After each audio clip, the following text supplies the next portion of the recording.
Science is more than a body of knowledge.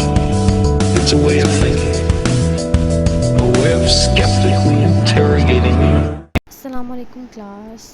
आज का जो हमारा टॉपिक है वो है स्टार्ट हो रहा है लिपिड मेटाबॉलिज्म। अभी से पहले हमने पढ़ी थी कार्बोहाइड्रेट मेटाबॉलिज्म। हमने देखा था कि कार्बोहाइड्रेट के जो मॉलिक्यूल हैं, जो ग्लूकोज है, जो शुगर है, सुक्रोज़ है, गैलेक्टोज है, जितने भी कार्बोहाइड्रेट्स के मॉलिक्यूल्स हैं वो कैसे ग्लूकोज में कन्वर्ट हो रहे हैं और ग्लूकोज में कन्वर्ट होने के बाद वो किस तरह हमें एनर्जी दे रहे होते हैं, कैसे ATP प्रोड्यूस हो रही होती है। हमने उसमें पढ़ी ग्लाइकोलाइसिस, उसके बाद हमने देखा क्रैब साइकिल और उसके बाद हमने HMP शंट पढ़ी और उसके बाद हमने पढ़ा electron transport chain.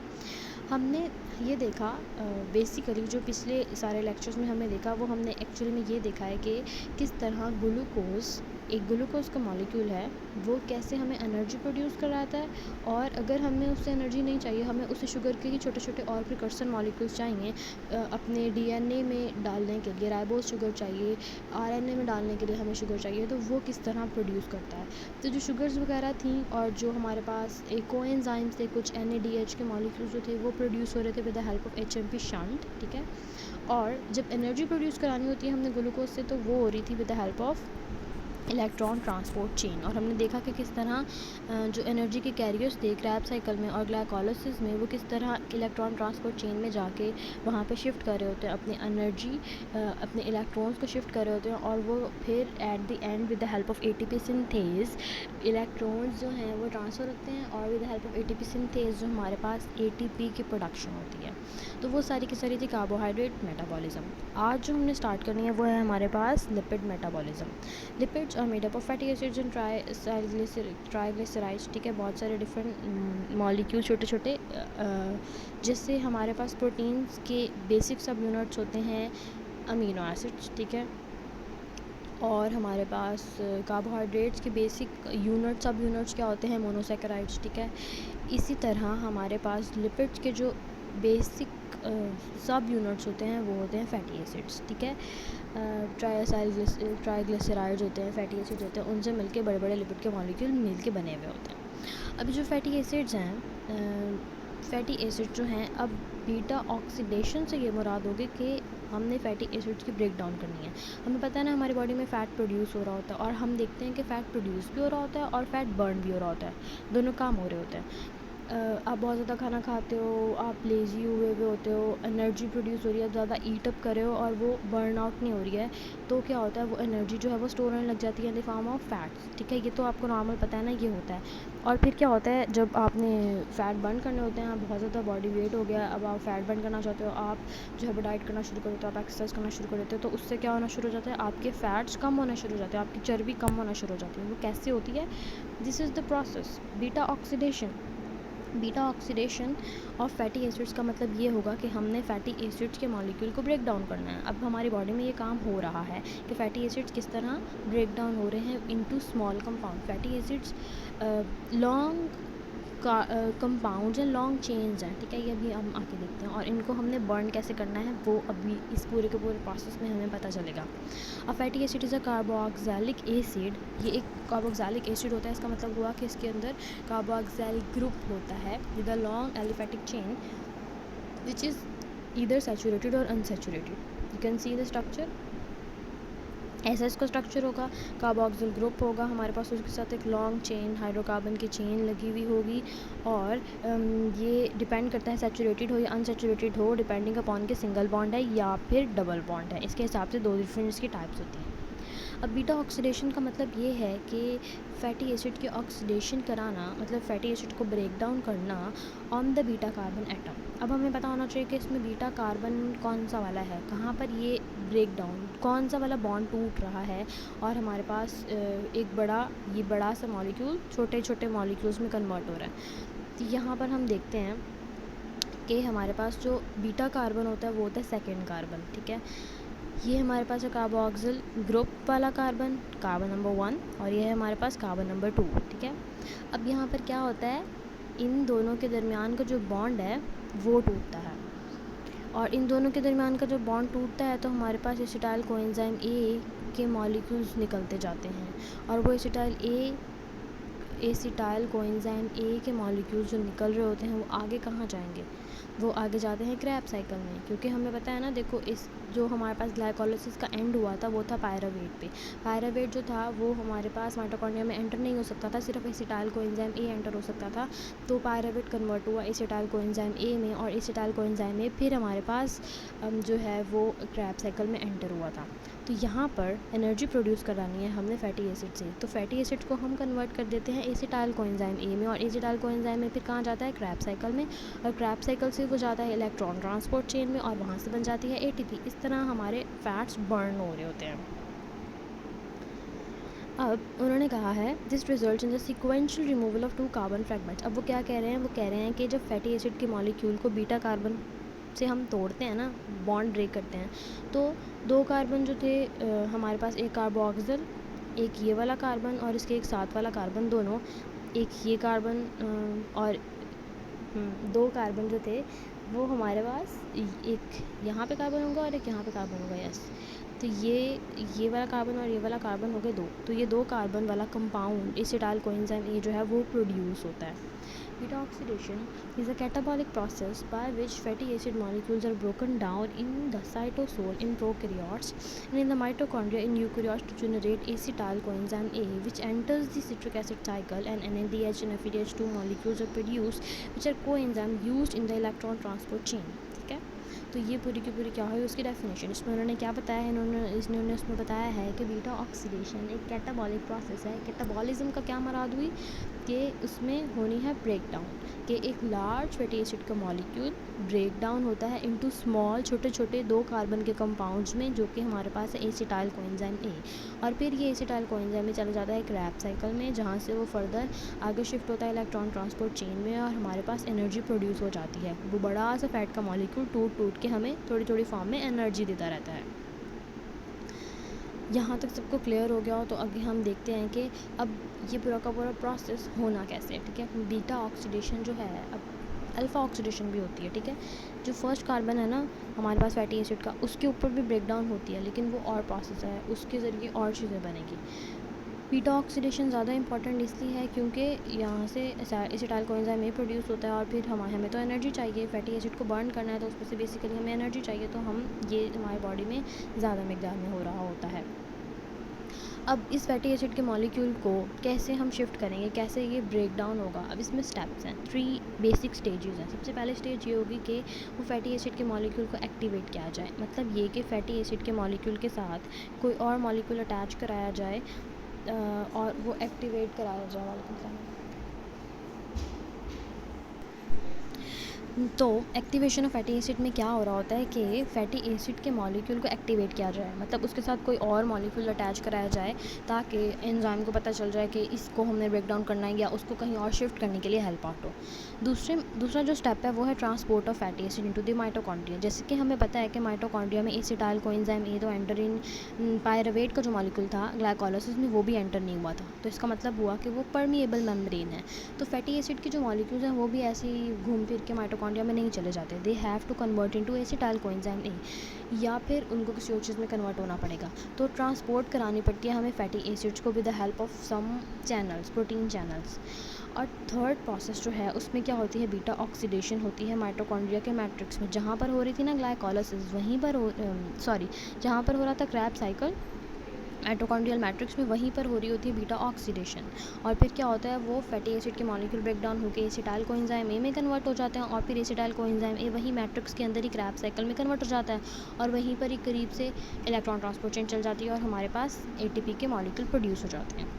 Fatty acids are oxidize by most of the tissues into the body. ठीक है, अब उन्होंने बताया है कि फैटी एसिड, क्योंकि ये कॉमन प्रोसेस है, तो फैटी एसिड जो होती हैं वो मोस्टली हर टिश्यू में हमारे पास यही प्रोसेस हो रहा होता है।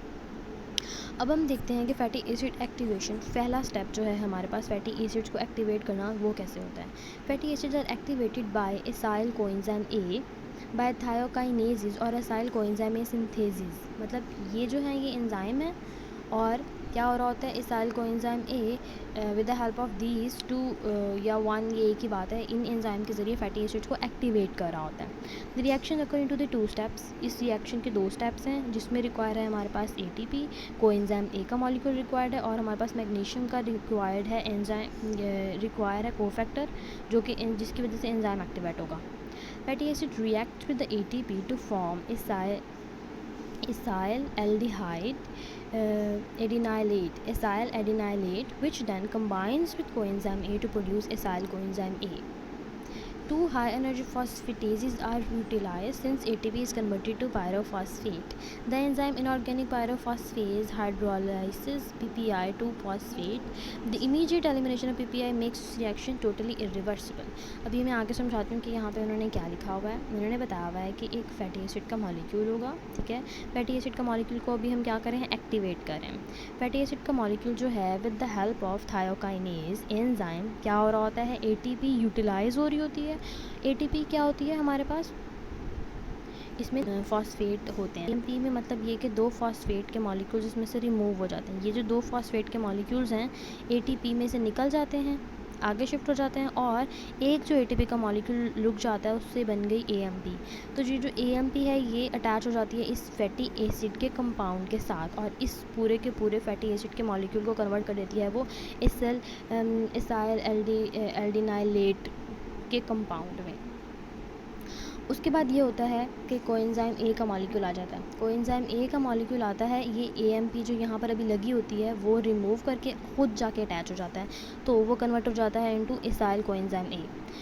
तो यहाँ पर क्या हुआ, फैटी एसिड एक ऐसा मॉलिक्यूल था, फैटी एसिड के मॉलिक्यूल को हम इसाइल कोएंजाइम ए में शिफ्ट करते हैं, पहले जाके एएमपी अटैच हो जाती है इसके साथ, और फिर दूसरे स्टेप के अंदर कोएंजाइम ए ही जाके अटैच हो जाता है इसके साथ। तो इस तरह हमारे पास फैटी एसिड जो है वो एक्टिवेट हो जाता है और कन्वर्ट हो जाता है इनटू इसाइल कोएंजाइम ए। अब उस इसाइल कोएंजाइम ए ने माइटोकॉन्ड्रिया में जाना है।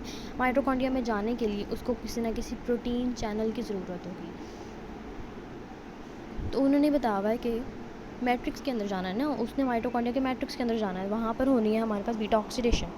तो उन्होंने ये बताया हुआ है कि जो इनर माइटोकॉन्ड्रियल मेम्ब्रेन है ना, बाहर वाली मेम्ब्रेन से तो पास आउट हो जाता है फैटी एसिड, उसके अंदर जो क्रिस्टी जो स्ट्रक्चर थी, क्रिस्टी उसके अंदर से परमिएबल नहीं होती है वो, तो फैटी एसिड का मॉलिक्यूल वहाँ से एवं ही घुस नहीं सकता।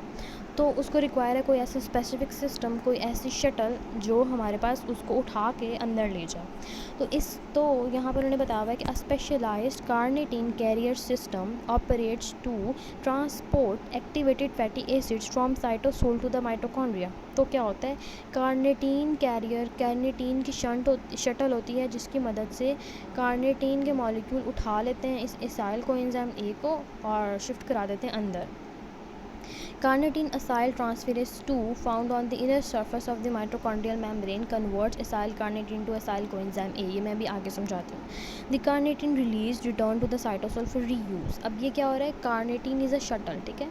इसका क्या मतलब, वो ये एक बस है। बस में क्या होता है, बस का क्या काम होता है, फॉर एग्जांपल कंप्यूट की बसेज़ हैं, ठीक है, वो क्या करती हैं, आप लोगों को घर से या आपके बस स्टॉप से उठाती हैं, यहाँ पे यूनिवर्सिटी छोड़ती हैं, और यूनिवर्सिटी छोड़ने के बाद जब आपका टाइम पूरा हो जाता है तो वहाँ से आपको उठाती हैं और वापस आपको आपके बस स्टॉप पे छोड़ देती हैं। एक साइकिल चलाती होती हैं, ठीक है, आपको ला रही हैं और आपको वापस लेके जा रही हैं। कुछ स्टूडेंट्स को ला रही होती हैं, कुछ स्टूडेंट्स को वापस लेके जा रही होती हैं, ऐसे ही है।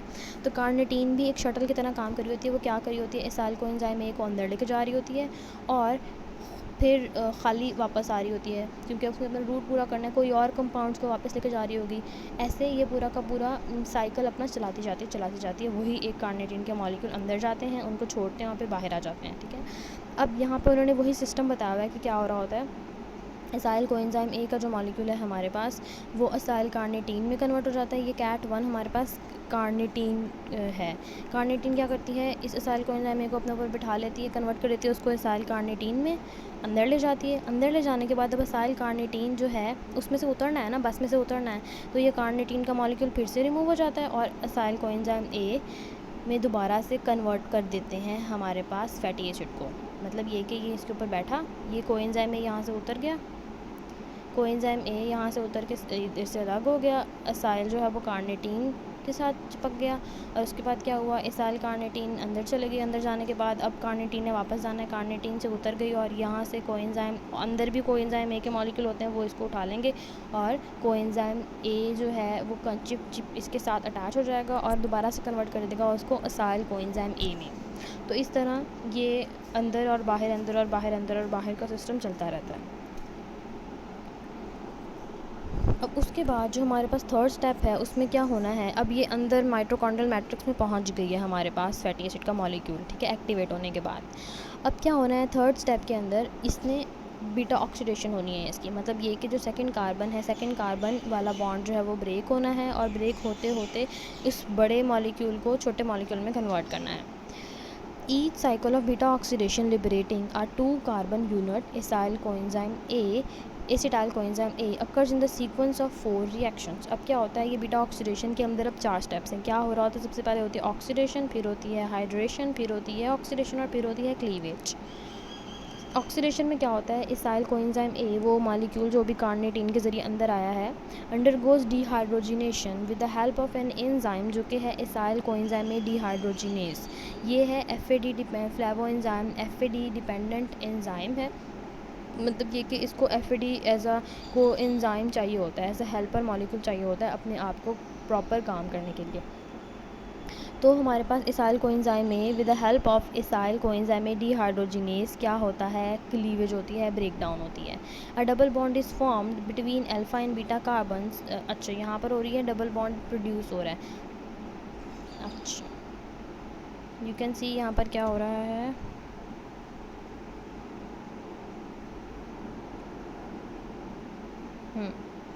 यहाँ पर क्या हो रहा है कि ये हमारे पास एसाइल कोएंजाइम ए का मॉलिक्यूल था। अब ये जो एसाइल कोएंजाइम ए का मॉलिक्यूल है, ये वाला जो ये दो कार्बन है, इसके अंदर सिंगल बॉन्ड थे ना, ये कन्वर्ट होते हैं इनटू डबल बॉन्ड, ठीक है। यहाँ पे डबल बॉन्ड्स प्रोड्यूस हो रहे हैं सबसे पहले स्टेप में, ठीक है। ये 2 और 3 कार्बन के दरमियान में डबल बॉन्ड प्रोड्यूस हो रहे हैं। उसके बाद क्या होता है, नेक्स्ट स्टेप में होती है हाइड्रेशन। हाइड्रेशन का मतलब हुआ वाटर का मॉलिक्यूल ऐड होना है इस मॉलिक्यूल, इस पूरा जो प्रोसेस अभी यहाँ पर जो ये डबल बॉन्ड बना है ना, इसके अंदर अब ऐड होना है वाटर का मॉलिक्यूल। ये किसकी वजह से होता है, with the help of an enzyme जो कि है इनोइल कोएंजाइम ए हाइड्रेटेज एंजाइम जो है वो क्या करता है, इस डबल बॉन्ड की जगह पर वाटर का मॉलिक्यूल ऐड कर देता है, उसकी हाइड्रेशन करा देता है। उसके बाद थर्ड स्टेप में क्या होता है, with the help of an enzyme beta hydroxy acyl coenzyme में डिहाइड्रोजिनेज सेकंड ऑक्सीडेशन होती है और प्रोड्यूस होता है NADH का मॉलिक्यूल, और वो जो अभी जहाँ पे वाटर ऐड हुआ है वहाँ पे हमारे पास कीटो ग्रुप में कन्वर्ट हो जाता है वो वाली जगह। उसके बाद जो फोर्थ स्टेप है उसके अंदर क्या होता है, प्रॉपरली 2 कार्बन फ्रेगमेंट जो है वो कट आउट होके अलग हो जाता है with the help of thiolytic cleavage with the help of beta keto acyl coenzyme A thiolase या फिर अकेला थायोलेज, इसके 2 नाम हैं। जो फिर न्यू हमारे पास आगे यहाँ से दिखाती हूँ। अब यहाँ पे पूरा का पूरा प्रोसेस उन्होंने, जो मैंने जितना भी पीछे समझाया है वो सारा का सारा उन्होंने दोबारा से लिखा हुआ है, तो आप ये वाले भी स्टेप, यही वाले स्टेप कर लोगे तो बहुत है। सारी जगह पे सेम बात लिखी हुई, बार बार मत पूछना कि यहाँ ये वाला कर लें या वो वाला कर लें।